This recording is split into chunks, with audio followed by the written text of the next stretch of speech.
Hello, അസ്സലാമു അലൈക്കും. ഇന്ന് ഞാൻ വന്നിട്ടുള്ളത് ഒരു അടിപൊളിയായിട്ടുള്ള ഒരു സിമ്പിൾ ചോക്ലേറ്റ് കേക്കിൻ്റെ റെസിപ്പിയാണ്. നിങ്ങൾക്ക് പെട്ടെന്ന് തന്നെ ആർക്കും ഉണ്ടാക്കാൻ പറ്റുന്ന ഒരു പെർഫെക്റ്റ് ആയിട്ട് സിമ്പിളായിട്ടുള്ള ഒരു ചോക്ലേറ്റ് കേക്ക് വിത്ത് ഗനാഷ് ഞാൻ ഇവിടെ ആക്കിയിട്ടുള്ളത്. അത് നമുക്ക് എങ്ങനെയെന്ന് നോക്കാം. ആദ്യം നമ്മൾ ഫ്ലവർ മിക്സ് റെഡിയാക്കുന്നതെന്ന് 1 കപ്പ് മൈദപ്പൊടി, 3/4 കപ്പ് കൊക്കോ പൊടിയും, 1 ടീസ്പൂൺ ബേക്കിംഗ് പൗഡറും, 3/4 ടീസ്പൂൺ ബേക്കിംഗ് സോഡയും ഇത് കൂടിയിട്ട് എല്ലാം കൂടിയിട്ട് നല്ലോണം അരിഞ്ഞു കൊടുക്കുക. എന്നിട്ട് അത് അവിടെ മാറ്റി വെക്കുക. 4 മുട്ടക്ക് 1 ടീസ്പൂൺ വാനില എസൻസ്, ഉപ്പും 3/4 കപ്പ് പഞ്ചസാര പൊടിച്ചതാണ് ഞാൻ ഇവിടെ ചേർക്കുന്നത്. അപ്പോൾ അതെല്ലാം കൂടിയിട്ട് നല്ലോണം ബീറ്റ് ചെയ്ത് കൊടുക്കുക. ഫ്ലഫി ആകുന്നവരെ ബീറ്റ് ചെയ്ത് കൊടുക്കുക. മുട്ട എടുക്കുമ്പം റൂം ടെമ്പറേച്ചറിലാണ് എടുത്തിട്ടുള്ളത്. അത് നിങ്ങൾ മുട്ടേൻ്റെ സൈസ് നോക്കിയിട്ട് വേണം. 4 മുട്ട വലിയ മുട്ട ഞാൻ ഇവിടെ എടുത്തിട്ടുള്ളത്. അപ്പോൾ ഇത് നല്ല ബാറ്ററായിട്ട് വന്നിട്ടുണ്ട്. സൈഡൊക്കെ നല്ലോണം സ്ക്രേപ്പ് ചെയ്തിട്ട് ഇട്ട് കൊടുക്കുക. ഇതൊന്ന് ഫ്ലഫിയായി വന്ന് ക്രീമിയായി വന്നാലാണ് ഒരു 1/4 കപ്പ് ഞാനിവിടെ സൺഫ്ലവർ ഓയിലാണ് ഒഴിച്ച് കൊടുത്തിട്ടുള്ളത്. നല്ല നീറ്റായിട്ട് ബീറ്റ് ചെയ്ത് കൊടുക്കുക.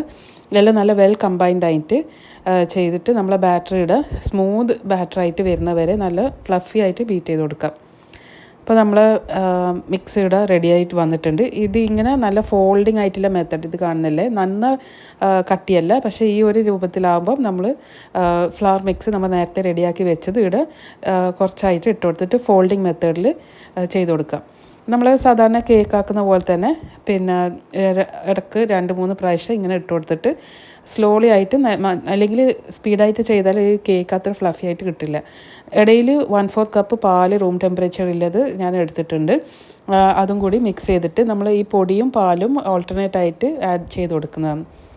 ഇതിപ്പോൾ സാധാരണ നമ്മൾ എൻ്റെ ഈ ഒരളവിൽ നമ്മളെ കുംസി എന്ന് പറയുന്നത് സാധാരണ നാടൻ കേക്ക് ഉണ്ടല്ലോ, ആ കേക്കിൻ്റെ അതേ മെത്തേഡ് തന്നെ കൊക്കോ പൊടി ഇത്ര 3/4 കപ്പ് ചേർക്കുന്നതെന്ന് മാത്രം. ഇതെല്ലാം കൂടിയിട്ട് നല്ലോണം മിക്സ് ചെയ്ത് കൊടുത്തിട്ട് പാലും ഏകദേശം കഴിഞ്ഞിട്ടുണ്ട്. കുറച്ചായിട്ടാണ് ഈ പാൽ ഒഴിച്ച് കൊടുക്കുക. നമ്മൾ ബാറ്ററി താകാണ്ടിരിക്കാനും ശ്രദ്ധിക്കുക. മെല്ലനെ ഇങ്ങനെ ഫോൾഡിങ് മെത്തേഡിലാണ് ഞാൻ ഇത് ചെയ്തിട്ടുള്ളത്. അപ്പോൾ നമ്മൾ ലാസ്റ്റത്തെ പാൽ ഒഴിച്ചിട്ട് നമ്മൾ കംപ്ലീറ്റ് ചെയ്യുമ്പം ലാസ്റ്റ് പാൽ ഒഴിച്ചിട്ടാണ് കംപ്ലീറ്റ് ചെയ്യുക. ഇതിപ്പം നല്ല നീറ്റായിട്ട് വന്നിട്ടുണ്ട്.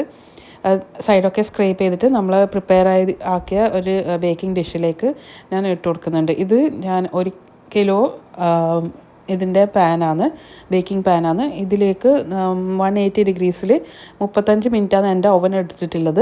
അപ്പോൾ നിങ്ങൾ നോക്കിയിട്ട് ഇടയ്ക്ക് 30 മിനിറ്റ് കഴിഞ്ഞാൽ നിങ്ങൾ നോക്കിയിട്ട് ചെയ്താൽ മതി. എന്നിട്ട് ബേക്കിംഗ് ടൈം ഓരോ ഓവന് വ്യത്യാസം ഉണ്ടാവുമല്ലോ. അപ്പോൾ അതിൻ്റെ നല്ല പൊങ്ങി വന്നിട്ടുണ്ട്. അതിന് മുന്നേ ഞാൻ എൻ്റെ ഫ്രോസ്റ്റിങ്ങാണ് റെഡിയാക്കിയിട്ടുള്ളത്. അത് നിങ്ങൾ വിപ്പിംഗ് ക്രീമും കുറച്ച് കൊക്കോ പൊടിയും ചേർത്തിട്ടുള്ള ഫ്രോസ്റ്റിങ്ങാണ് ഞാനിവിടെ ചെയ്തിട്ടുള്ളത്. അപ്പോൾ കേക്ക് ഭയങ്കര സോഫ്റ്റാണ്. ചൂടാറുന്നതിന് മുമ്പായിട്ട് ഞാൻ എടുത്ത് വെച്ചതാണ്. അതിന് ഇടയിൽ ഞാൻ ഷുഗർ സിറപ്പ് ആക്കുന്നുണ്ട്. ഷുഗർ സിറപ്പ് എന്ന് പറയുമ്പം ആ സ്ക്രീനിൽ പറഞ്ഞ അതേ അളവിൽ തന്നെ ചെയ്യണം. നിങ്ങൾക്ക് ഇത് ഈ ഒരു കേക്ക് സെറ്റ് ചെയ്യാൻ വേണ്ടിയിട്ടാണ്. സോഫ്റ്റ് കേക്ക് അല്ലെങ്കിൽ സോഫ്റ്റാണ്. കുറച്ചും കൂടി സോഫ്റ്റ് ആകാൻ വേണ്ടിയിട്ട് നമ്മൾ ഈ ഷുഗർ സിറപ്പ് ഇതിൻ്റെ മേലെ ഇങ്ങനെ സ്പൂൺ കൊണ്ട് ഒഴിച്ച് കൊടുക്കാം. അപ്പോൾ കേക്ക് നല്ലോണം ആറിക്കഴിഞ്ഞാൽ മാത്രം, തണിഞ്ഞ് കഴിഞ്ഞാൽ മാത്രമേ നമ്മൾ ഈ ഡിമോൾഡ് ചെയ്യാൻ പറ്റൂ. അല്ലെങ്കിൽ ഇങ്ങനെ പൊടിഞ്ഞു പോകും. അപ്പോൾ ഞാൻ കുറച്ച് നേരത്തെ ചൂടാറുന്നതിന് മുമ്പായിട്ട് നിങ്ങൾ വീഡിയോ എടുക്കുന്ന ഒരു തിരക്കിൻ്റെ ഇടയിൽ ചെയ്തതാണ്. അപ്പോൾ കേക്ക് നല്ല സോഫ്റ്റാണ്. നമ്മൾ ക്രീം ഇവിടെ റെഡിയാക്കിയിട്ടുണ്ട്. വിപ്പിംഗ് ക്രീമാണ് ഞാൻ എടുത്തിട്ടുള്ളത്. നേരത്തെ ഞാൻ കാണിച്ച പോലെ തന്നെ കൊക്കോ പൊടിയും വിപ്പിംഗ് ക്രീമും അടിച്ചിട്ട് ഇത് ചെയ്തത് സ്വീറ്റ് ആൻഡ് വിപ്പിംഗ് ക്രീമാണ്. അപ്പോൾ ഇത് എല്ലാം നല്ല നീറ്റായിട്ട് ജസ്റ്റ് ഒന്ന് നിങ്ങൾ ഒരു ഇതിൽ ഫ്രോസ്റ്റിങ് ചെയ്താൽ മതി.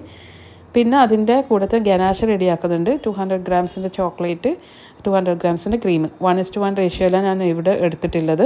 അതിലൊരു പീസ് ബട്ടറും കൂടി ചേർത്തിട്ട് എന്നാൽ നല്ലൊരു ഗ്ലോസി ഫിനിഷിങ്ങിന് വേണ്ടിയിട്ടാണ് അത് സ്റ്റവ് ടോപ്പിൽ തന്നെ അത് റെഡിയാക്കി മെൽറ്റാക്കി വെക്കുക. കുറച്ചൊന്ന് ആറിക്കഴിഞ്ഞാൽ ചെറിയ തണുപ്പിൽ തന്നെ ഇതിങ്ങനെ ഒഴിച്ചു കൊടുക്കുന്നതാണ്. കേക്ക് ഞാൻ ഫ്രോസ്റ്റിങ് ചെയ്തിട്ട് ഫ്രിഡ്ജിൽ എടുത്ത് വെച്ചിട്ടുണ്ടായിരുന്നു, ഒന്ന് സെറ്റാകാൻ വേണ്ടിയിട്ടാണ്. അതിൻ്റെ മേലെ തന്നെ നമ്മളിത് ചെയ്യുന്നത്.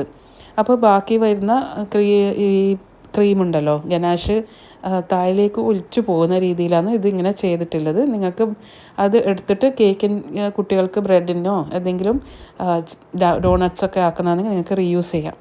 അപ്പോൾ നമ്മളെ കേക്ക് ഇവിടെ റെഡി ആയിട്ടുണ്ട്. അടിപൊളി കേക്കാണ്, സോഫ്റ്റ് കേക്കാണ്. നല്ല കറക്റ്റായിട്ടുള്ള മെഷർമെൻറ്റ് ഫോളോ ചെയ്തിട്ട് നിങ്ങൾ ഈ കേക്ക് എന്തായാലും തീർച്ചയായിട്ടും ആക്കി. നല്ല ലെയറായിട്ട് വന്നിട്ടുണ്ട്. അപ്പം ശ്രദ്ധിക്കേണ്ട കാര്യം എന്ന് വെച്ചാൽ ബേക്ക് ചെയ്യുമ്പം തണിഞ്ഞ് കഴിഞ്ഞാൽ മാത്രമേ മുറിക്കാൻ പറ്റുള്ളൂ.